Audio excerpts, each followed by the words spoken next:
సనాతన ధర్మం మనకు అందించిన ఎన్నో విషయాలను మనం ఇప్పటికీ విశ్లేషించుకుంటూనే ఉన్నాం. భారతీయ ధార్మిక విశ్వాసాలను అనుసరించి కాలాన్ని 4 విధాలుగా చెప్పడం జరిగింది.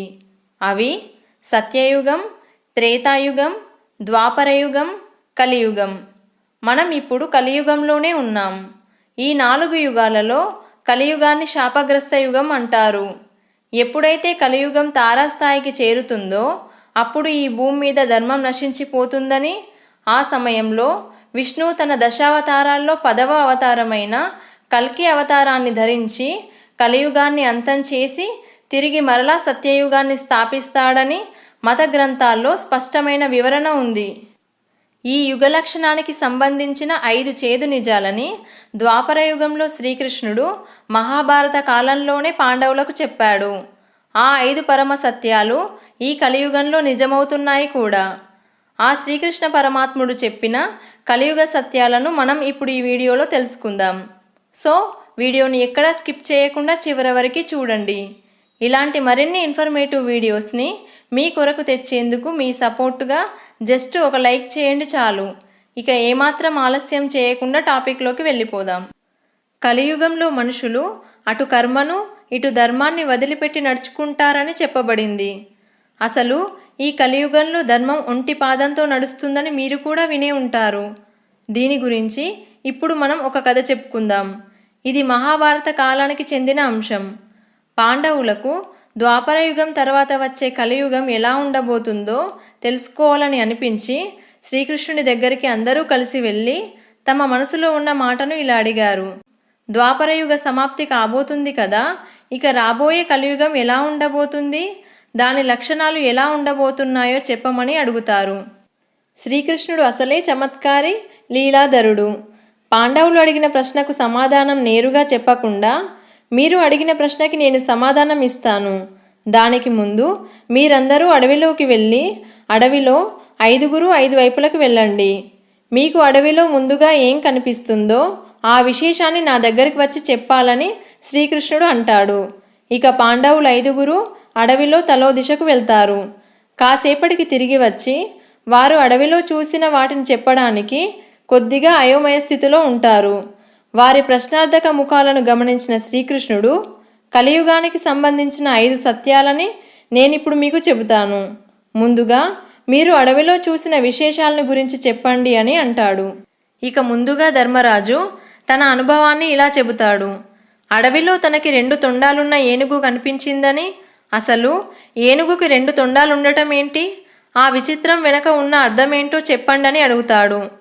దానికి సమాధానంగా శ్రీకృష్ణుడు ఇలా చెబుతాడు. కలియుగంలో మనుషులు 2 విధాలుగా ప్రవర్తిస్తూ ఉంటారు. వారి మనసులో ఒకటి ఉంటుంది, కానీ బయటకి మాత్రం వేరేలా చెబుతారు. వారు చూడటానికి ఎంతో అభిమానంగా ఉంటారు, కానీ వారి మనసులో మాటల్లో ఉండేంత స్నేహభావమేమీ ఉండదు. విషపు ప్రవృత్తితో మెలుగుతారు. వారి అధికారమే చెల్లుబాటు అవుతుంది. చివరికి సొంత వారిని కూడా మోసగిస్తూ ఉంటారు ఈ కలియుగ ప్రజలు. ఇలాంటి వారు మన చుట్టుపక్కలే ఉంటారు. వారితో భద్రం సుమా. ఇది ధర్మరాజుకి శ్రీకృష్ణుడు చెప్పిన కలియుగ సత్యం. అటు తర్వాత అర్జునుడు తాను అడవిలో చూసిన ఒక విచిత్రమైన పక్షి గురించి చెబుతూ ఇలా అన్నాడు. మాధవ, నేను అడవిలో ముందుకు వెళుతూ ఉండగా అక్కడ నాకు ఒక విచిత్రమైన మరియు అందమైన పక్షి కనిపించింది. దాని రెక్కలపైన వేదవాక్కులు రాయబడి ఉన్నాయి. కానీ అది ఒక చనిపోయి ఉన్న జీవి కళేబరాన్ని తన ముక్కుతో పొడుస్తూ ఆ జీవి మాంసాన్ని తింటూ కనిపించింది. ఈ దృశ్యం వెనుక ఉన్న పరమార్థమేంటో చెప్పండని అర్జునుడు శ్రీకృష్ణుణ్ణి అడిగాడు. దానికి కలియుగంలో మనుషుల ప్రవర్తన, వారి వేషభాషలు ఎలా ఉంటాయో శ్రీకృష్ణుడు అర్జునుడికి ఇలా చెబుతాడు. చూసే లోకం దృష్టిలో గొప్ప ధార్మికుడిలా, జ్ఞాని వలె కనిపిస్తూ ఉంటాడు. కానీ అతని మనసులో కపటత్వం, దురాశ పేరుకుపోయి ఉంటాయి. ఇతరుల ధనం సంపదల మీద పేరాశ కలిగి ఉంటాడు. ధర్మం ముసుగులో ఎదుటి వ్యక్తి సంపదలను కొల్లగొట్టే ప్రయత్నం చేస్తాడు. సాధు మహాత్ములు ఉంటారు, కానీ వారి సంఖ్య చాలా చాలా తక్కువ. మేకవన్నె పులులే ఎక్కువ. పరహితం కోరేవారు తక్కువ, అన్యాకాంతం చేసేవారే ఎక్కువ. మధురంగా మాట్లాడుతూనే మనకు తెలియకుండా మన వెనుక గోతులు తీసేవారు దండిగా ఉంటారు. కలియుగంలో మనుషులకు డబ్బు మరియు సంపదలపై ఎక్కువ మక్కువ ఏర్పడుతుంది. చివరికి ఆ డబ్బే కలియుగంలో రాజ్యమేలుతుంది. ఇది అర్జునుడికి శ్రీకృష్ణుడు చెప్పిన కలియుగ సత్యం. తదుపరి వచ్చిన భీముడు తాను చూసింది కూడా తన సోదరులు చూసిన విధంగానే నమ్మశక్యం కాకుండా ఉందని చెబుతాడు. అడవిలో ఒక ఆవు అప్పుడే పుట్టిన తన దూడను గట్టిగా నాకడం వల్ల ఆ దూడ శరీరం నుండి రక్తస్రావం అవుతుంది. అయినా ఆ ఆవు దూడను నాకుతూనే ఉంది. ఇది చూసిన భీముడు ఒక తల్లి తన బిడ్డను ఇలా ఎలా చేయగలదని ఆశ్చర్యంగా శ్రీకృష్ణుణ్ణి అడుగుతాడు. భీముని ఈ సందేహానికి సమాధానంగా శ్రీకృష్ణుడు కలియుగంలో తల్లిదండ్రులు తమ పిల్లలను అమితమైన గారాబంగా ప్రేమగా పెంచుతారు. ఈ అమితమైన గారాబం కారణం వల్ల పిల్లలు స్వయంగా ఏమీ చేసుకోలేక పూర్తిగా తల్లిదండ్రుల మీదే ఆధారపడి ఉంటారు. ఇలా చేయడం వల్ల పిల్లలు మానసికమైన దృఢంగా మరియు తెలివైన వారిలాగా తయారవ్వరు. తల్లిదండ్రుల ప్రేమ పాశంలో చిక్కుకొని వారికి నచ్చేలాగానే ఉండాలని ప్రయత్నిస్తూ ఉంటారు. బయటి సమాజంలో అందుకు భిన్నమైన పరిస్థితులు ఉంటాయి. పిల్లలు తాము సొంతంగా ఏమైనా చేసి గుర్తింపు పొందాలని తపన పడుతూ ఉంటారు. కానీ అది తన తల్లిదండ్రులకు నచ్చుతుందో లేదో అని సందిగ్ధంలో ఉండిపోతారు. కొందరు ధైర్యం చేసి తమ తల్లిదండ్రులకు చెప్పినా అది వాళ్లకు నచ్చకపోతే ఇక దానిపై ఆశలు వదులుకుంటారు. పిల్లలు తాము అనుకున్నది చేయలేకపోతున్నామనే బాధ మనసులో పీడిస్తూ ఉండగా వారు బయటకి ఉదాసీనంగా అయిపోతారు. ఇటు తల్లిదండ్రులు తమ పిల్లలు స్వతంత్రంగా ఎదగాలని అనుకుంటారు. కానీ ఆ ఎదుగుదల తాము అనుకున్నదై ఉండాలంటారు. పిల్లలు ఇటు తమకు నచ్చినట్టు ఉండలేక అటు తల్లిదండ్రులకు నచ్చిన దాంట్లో ఇమడలేక మనసులోనే మదన పడుతూ ఉంటారు. తల్లిదండ్రుల ప్రేమ పిల్లల ఎదుగుదలకు అతిపెద్ద అవరోధంగా మారేది ఇందుకే. ఇవే ఆ దూడ శరీరంపై గాయాలుగా భీముడికి కనిపించాయని శ్రీకృష్ణుడు చెప్పిన కలియుగ సత్యం. ఇక నకులుడు తన మనసులో ఉన్న తాను అడవిలో చూసిన దృశ్యాన్ని శ్రీకృష్ణుడికి ఇలా వివరిస్తున్నాడు. ఒక పర్వతంపై నుండి పెద్ద బండరాయి దొర్లుకుంటూ కిందికి వస్తుంది. దాని వేగాన్ని దానికంటే పెద్దవైన బండలు గాని వృక్షాలు గాని ఆపలేకపోతున్నాయి. అలా కిందికి దొర్లుకుంటూ వస్తూ అక్కడున్న ఒక చిన్న మొక్కకు తగిలి ఆ బండరాయి అక్కడే నిలిచిపోతుంది. ఈ వింత దృశ్యానికి అర్థమేంటో చెప్పండి పరమాత్మ అని శ్రీకృష్ణుని నకులుడు అడుగుతాడు. దానికి శ్రీకృష్ణుడు కలియుగంలో మనుషులు తమ ప్రతి అడుగు పతనం వైపే వేస్తుంటారని, మనిషి యొక్క పతనాన్ని అతను జీవితంలో పోగేసిన ధనం అనే పెద్ద కొండలు గాని అధికారం అనే భారీ వృక్షాలు గాని ఆపలేవు. కానీ భగవంతుని నామాన్ని స్మరిస్తే చాలు, చిన్న మొక్క వంటి ఆ దైవనామ స్మరణ మనిషి పతనాన్ని ఆపగలదు, మంచి దారిలోకి మళ్లించగలదు. కాబట్టి కలియుగంలో మనిషి యొక్క పతనాన్ని ఆపగలిగేది కేవలం ఆ భగవంతుడు మాత్రమే.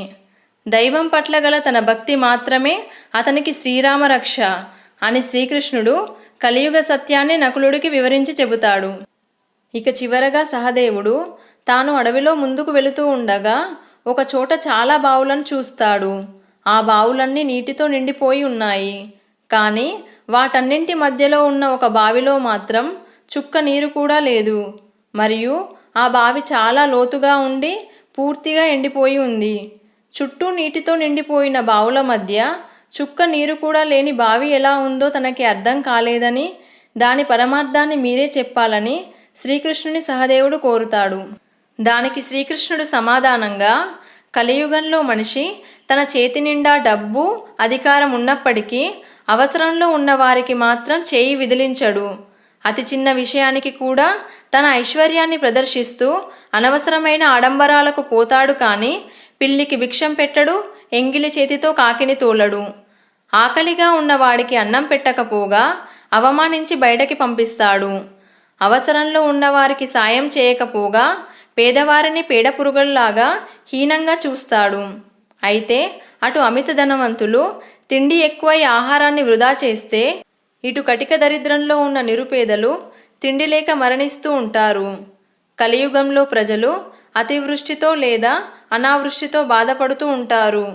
చుట్టూ నిండుగా ఉన్న నీటి బావులు ధనవంతులైతే, మధ్యలోనే ఉన్న ఆ బీడుబడ్డ బావి ఏమీ లేని బీదవాడు. అయితే అవసరంలో ఉన్నవారిని ఆదుకున్నవాడు ఆ భగవంతుని కృపకు పాత్రులవుతాడు. కలియుగ దుష్ప్రభావం నుండి అలాంటి మంచివారు కాపాడబడతారు. మానవ సేవయే మాధవ సేవ అని సహదేవునికి శ్రీకృష్ణుడు కలియుగ సత్యాన్ని వివరిస్తాడు. ఇవే శ్రీకృష్ణుడు పాండవులకు చెప్పిన 5 పరమ సత్యాలు. మహాభారత కాలంలోనే ఈ కలియుగంలో జరిగే 5 చేదు నిజాలను చెప్పాడు ఆ పరమాత్ముడు. చెప్పిన విధంగానే ఒక్కటి కూడా పొల్లుపోకుండా వాస్తవంగా నేడు జరుగుతున్నాయి కూడా. మరి ఈ కలియుగం ఎప్పుడంతమవుతుంది? ఎప్పుడైతే ధర్మం పూర్తిగా నశించి అధర్మం రాజ్యమేలుతుందో అప్పుడు శ్రీ మహావిష్ణువు తన దశావతారాల్లో చివరి అవతారమైన కల్కి అవతారాన్ని ధరించి శంబలా నగరం నుంచి వస్తాడు. శంబలా నగరంలో నివసిస్తున్న విష్ణుయశస్, సుమతి అనే బ్రాహ్మణ దంపతులకి కల్కి జన్మిస్తాడంట. కల్కి భగవానుడికి అమరత్వం పొంది ఇప్పటికీ జీవించి ఉన్న పరశురాముడు గురువై అన్ని రకాల విద్యలను నేర్పించి సిద్ధంగా ఉంచుతాడంట. వీర ఖడ్గం ధరించి తెల్ల గుర్రంపై స్వారీ చేస్తూ దోపిడి దొంగలుగా మారిన అందరు నాయకులను సంహరించి కలియుగాన్ని అంతం చేసి సత్యయుగాన్ని స్థాపిస్తాడంట. వీటి గురించి విష్ణు పురాణం మరియు కల్కి పురాణంలో క్లుప్తమైన వివరణ ఉంది. ఇంతకీ ఆ కాలంలోనే ఈ కాలంలో జరిగే వాటి గురించి చెప్పేశారని, దాని గురించి మనం కనుక్కున్నామని గొప్పగా చెప్పుకోవడానికి కాదు ఈ ప్రస్తావన. జరుగుతున్న యుగ లక్షణాలు ఇవే కనుక ఇవి తప్పించుకునే మార్గాన్ని వెతకడానికి బదులుగా ఏది మంచో ఏది చెడో అర్థం చేసుకుని ఏది అనుసరిస్తే మనతో పాటు పరులకు కూడా మంచి జరుగుతుందో తెలుసుకుని అలా బ్రతకమని, మనిషి జన్మకు సార్థకతను తీసుకురమ్మని జాగ్రత్త చెబుతున్నారు ఆ పరమాత్మ శ్రీకృష్ణుడు. యుగలక్షణం ఇదే అని ఉదాసీనంగా ఉండడం తప్పు చేసిన వారికంటే కూడా అతిపెద్ద తప్పని, మనకు తెలిసి ఎవరికీ హాని చేయకూడదు, ఎవరి కడుపు కొట్టకుండా వీలైతే పరుల కడుపు నింపే పని లేదా అది నిండే దారిని చూపించమని కలియుగ ప్రజలమైన మనకు భగవంతుడు ఇస్తున్న సందేశం ఇది. జై శ్రీకృష్ణ. ఈ వీడియో మీకు నచ్చితే ఒక్క లైక్ చేయండి. మీ ఫ్రెండ్స్ అండ్ రిలేటివ్స్తో షేర్ చేయండి. మీ అభిప్రాయాలని, సజెషన్స్ని కమెంట్ ద్వారా తెలియజేయండి. మీరు చేసే లైక్ అండ్ కమెంట్ వల్ల ఈ వీడియో మీలాంటి ఇంకొంతమందికి సజెస్ట్ అవుతుంది. సో ఇలాంటి మరిన్ని ఇన్ఫర్మేటివ్ వీడియోస్ కోసం సుమక్క 369 ఛానల్ని సబ్స్క్రైబ్ చేయండి. ఈ వీడియోని చివరి వరకు చూసిన మీ అందరికీ థ్యాంక్ యూ. నెక్స్ట్ వీడియోతో మళ్ళీ కలుద్దాం.